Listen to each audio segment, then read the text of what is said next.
खबर भरतपुर से है, जहां पर गृह राज्य मंत्री जवाहर सिंह बेड़म आज भरतपुर पहुंचे। बेड़म ने समाचार प्रेस से इस दौरान खास बातचीत की। समाचार प्रेस से बातचीत के दौरान बेड़म ने कहा कि आगामी 4 जून को भाजपा 400 सीटें ला रही है।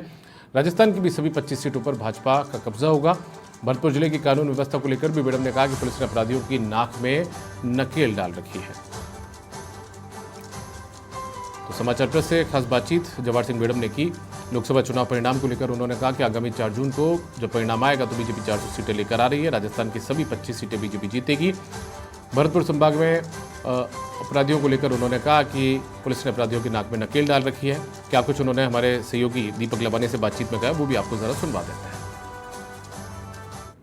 राजस्थान के गृह राज्य मंत्री जवाहर सिंह बेड़म भरतपुर के दौरे पर हैं। लोगों की समस्याएं सुन रहे हैं, कार्यकर्ताओं से मुलाकात कर रहे हैं।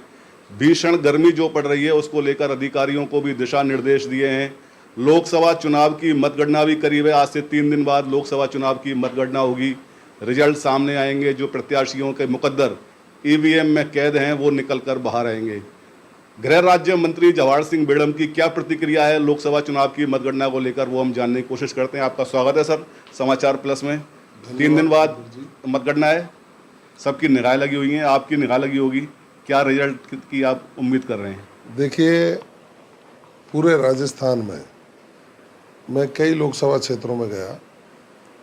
सब जगह लोगों में जो एक उत्साह का वातावरण था, वो एक ही बात कह रहे थे कि माननीय नरेंद्र मोदी जी ने पिछले 10 सालों में भारत का गौरव बढ़ाने का जो काम किया है, हमारी सांस्कृतिक विरासत का संरक्षण करने का काम किया है, सनातन संस्कृति के संरक्षण का काम किया है और अंतिम पंक्ति में बैठे व्यक्ति को समृद्ध करके उसको राष्ट्र की मुख्यधारा में जोड़ने के जो प्रयास किए हैं, जो लोक कल्याणकारी योजनाएं लागू की हैं, निश्चित रूप से अभूतपूर्व है।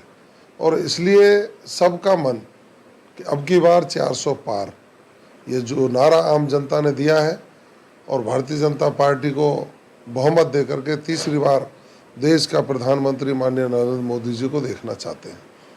भरतपुर लोकसभा में भी रिजल्ट साफ है कि यहाँ रामस्वरूप कोहली भारी मतों से जीतेंगे। लोगों की जो मंशा और जिस तरह से वोटिंग हुआ, मैं सभी जगह गया, सब लोगों का मानना यही था कि प्रदेश में माननीय मुख्यमंत्री भजनलाल शर्मा जी के नेतृत्व में बहुत छोटे से अल्प समय में जिस तरह के कीर्तिमान स्थापित किए, हमारे ERCP की योजना को लागू करने का काम किया, भरतपुर जिले के कई बांधों को अतिरिक्त रूप से जुड़वाने का उन्होंने काम किया, लोगों को जो किसान सम्मान निधि मिलती है उसको 6,000 से बढ़ाकर 8,000 किया और 10,000 तक ले जाने का उनका जो सोच है, फसल के समर्थन मूल्य में बोनस के रूप में 125 रुपये दे करके गेहूं के मूल्य को 2400 रुपये कुंटल करने इस बार 25 आ रही हैं क्या?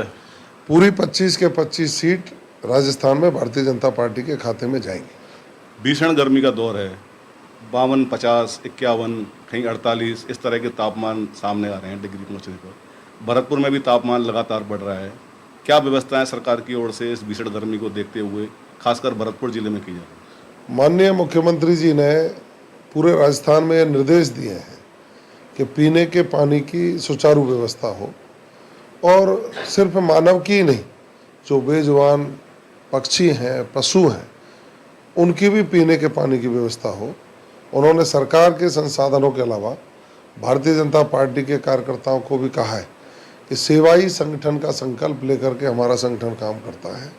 हम भी पन्ने बांधने का काम करें, गौशालाओं पे पानी पहुंचाने का काम करें, सरकार के संसाधनों से जो पानी पहुंचेगा उसके अलावा भामाशाहों से भी संपर्क करें और लोगों को समुचित मात्रा में पानी मिले।